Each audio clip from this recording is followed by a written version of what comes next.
వెనుక పోతుండే ఎక్కిరిస్తారు బిడ్డ, ముందు పోతుండ ముచ్చంటారు బిడ్డ. ఇది కలి కూడి తిన్నా కలిగో బిడ్డ, ఇంగిలి కూడి తిన్నా నీ ఎడ్డి లోకమమ్మా, నీ గుడ్డి లోకమమ్మా.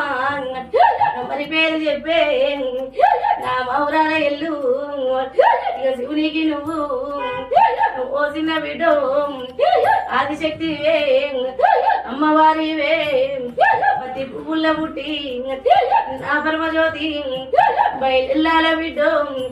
ఇది బంగారు గద్దె దయ్యమంటుంటే అది నోరు లేదా, నీ తండ్రి ఎవరో నీ తల్లి ఎవరో మరి పేరు పలికే